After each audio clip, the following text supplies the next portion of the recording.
Presidenti francez Emmanuel Macron dhe bashkëshortja e tij Brigitte janë të martuar prej 18 vitesh. Por ato gjithmonë kanë qenë një çift i diskutueshëm dhe historia e tyre ende ngre vetulla në mbar botën. Ai ishte vetëm 15 vjeç kur u takuan për herë të parë dhe ajo ishte mësuesja e tij 24 vjet më e madhe se ai. Shumë njerëz i shohin si një çift të fortë dhe të dashur.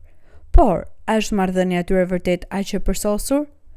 Kohët e fundit një video tregoi Brigitte duke shtyrë Emmanuelin në fytyrë gjatë një vizite zyrtare dhe ajo u bë shpejt virale. Çfarë po ndodh vërtet mes tyre? Dhe si filloi historia e tyre dashurisë? Shikoni videon në plot për ta zbuluar. Mos harroni të pëlqeni videon, të abononi në kanal dhe të klikoni ikonën e zilës për t'u njoftuar kur ngarkojmë një video të re. Le të vazhdojmë. Ishte viti 1993. Emmanuel Macron, 15 vjeç, sapo ishte regjistruar në La Providence, një shkollë private në Amiens, një qytet i vogël në veri të Francës. Atje ai takoi për herë të parë Brigitte, atëherë e njohur si zonja Auzier. Në atë kohë Brigitte ishte mësuese letërsisë dhe dramës në shkollë. Megjithëse nuk ishte mësuesja e drejtpërdrejtë e Emmanuelit, ata u afruan ndërsa punonin së bashku në një shfaqje shkollore dhe gjatë punëtorive teatrale që ajo drejtonte. Brigitte ishte 39 vjeçe, e martuar me një bankier të quajtur André Louis Auzier, por gati 20 vjet dhe nën e 3 fëmijëve. Çuditërisht vajza e saj më e madhe, Laurence, ishte në të njëjtën klasë me Emmanuel.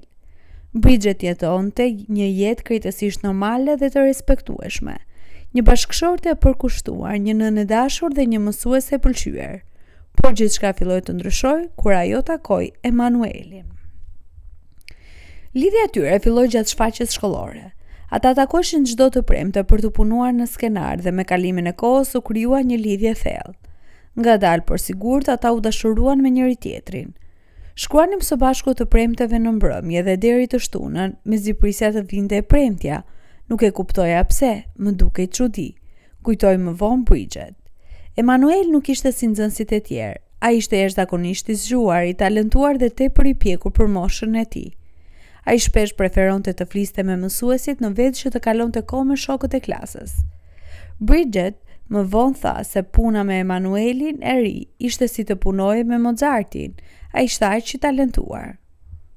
Në fillim të gjithë supozuan se lidhja e tyre ishte vetëm një marrëdhënie ngushtë mësues-nxënës, por shpejt nxënësit e tjerë filluan të vinë re se sa shpesh ishin së bashku, duke qëndruar vonë pas provave, të zhytur në biseda dhe qartësisht të përqendruar te njëri tjetri.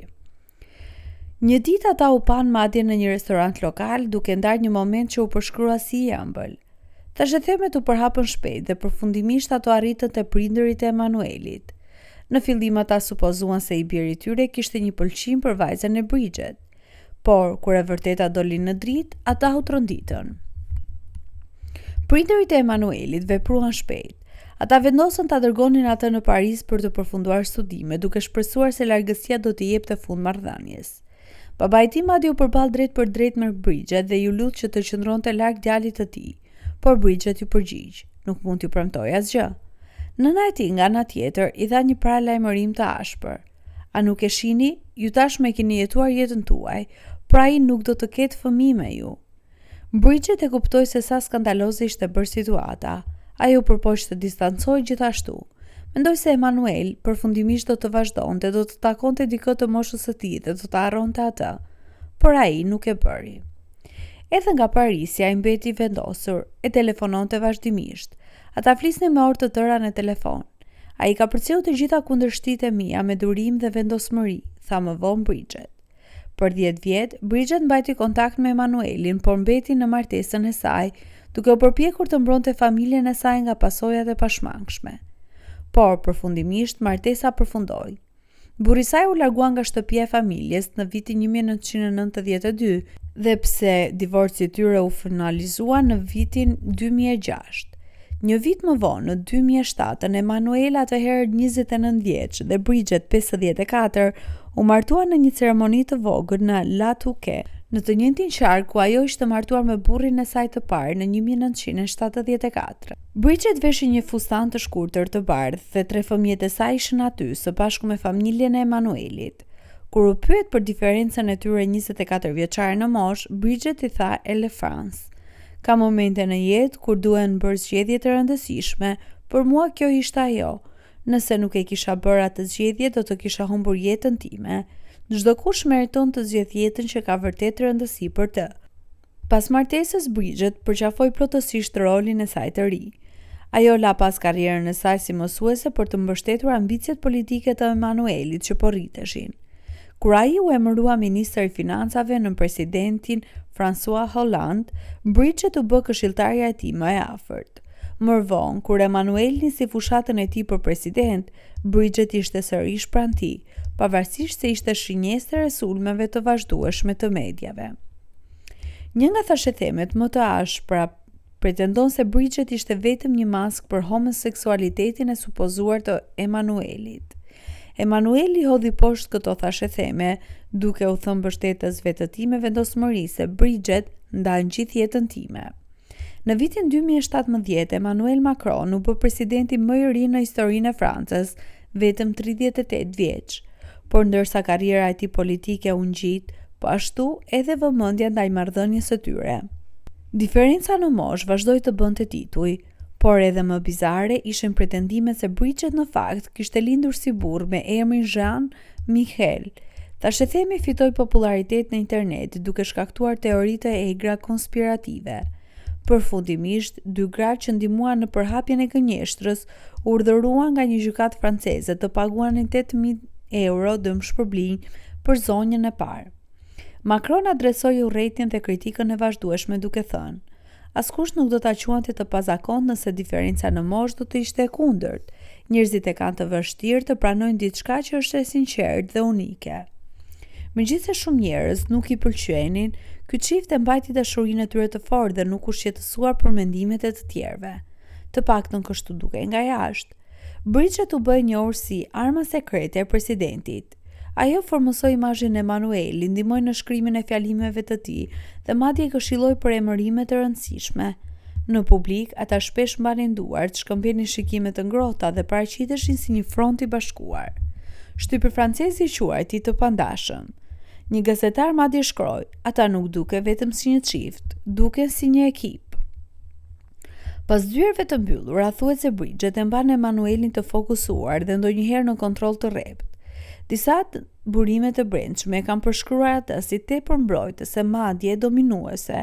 Ajo vendos kush ka hyrje tek ai, mbikëqyr orarin e tij dhe thuhet se është thellësisht e përfshirë në pothuajse çdo vendim të madh që ai merr. Disa njerëz admirojnë këtë, e shohin Bridgetin si një partnere të fuqishme dhe të përkushtuar, por të tjerë përshpëritin se Emanuel është më shumë si një nxënës i saj se sa një bashkëshort, se dinamika mes tyre është e çekuilibruar. Kohët e fundit, një klip i shkurtër video rizgjoi ato dyshime. Gjatë një vizite zyrtare në Vietnam, kamerat kapën një moment të papritur, ndërsa çifti po përgatitej të dilte nga avioni presidencial në Hanoi, Bridget u pa duke shtyrë Emanuelin në fytyrë me të dyja duart. Macron duke i tronditur para se të sforcohej për një puzëqeshje dhe të tundte dorën për kamerat. Më vonë në krye të shkallëve të avionit, Macron i ofroi krahun, por Bridget nuk e pranoi. Përkundrazi, ajo eci para atij. Një lexues i buzëve madje pretendoi se ajo e quajti humbës. Pamjet u përhapën shpejt në mediat sociale, duke shkaktuar një val debatesh dhe spekulimesh. Pallati Elize fillimisht u përpoq të mohonte videon, duke pretenduar se ishte një manipulim i krijuar nga llogaritë anti-Macron. Por më vonë ata konfirmuan që pamjet ishin reale. Presidenti francez i hodhi poshtë të gjitha thashethemet, duke thënë se çifti po bënte shaka dhe se të gjithë duhet të qetësohen. Më vonë ai u tha gazetarëve: "Ne po luanim dhe vërtet po bënim shaka me gruan time", duke shtuar se po bëhej shumë zhurmë për incidentin. Bëhet si një lloj katastrofe gjeoplanetare. Megjithatë, interneti nuk u bind. Meme që tregonin një president Macron të mavijosur me sy të zinj u bë shpejt virale. Një postim popullor në X bëri shaka se Bridget ishte bërë atë që e gjithë Franca dëshiron të bëj. Një përdorues tjetër shkroi me sarkazëm: "Sigurisht që po luanin, unë rregullisht e shtyp burrin tim në fytyrë me të dyja duart për të treguar sa shumë e dua." Dikush tjetër bëri shaka, ndoshta ajo po i fshinte puntrën nga hunda. Këto reagime tregojnë se si marrëdhënia e tyre vazhdon të magjeps dhe ndan opinionin publik.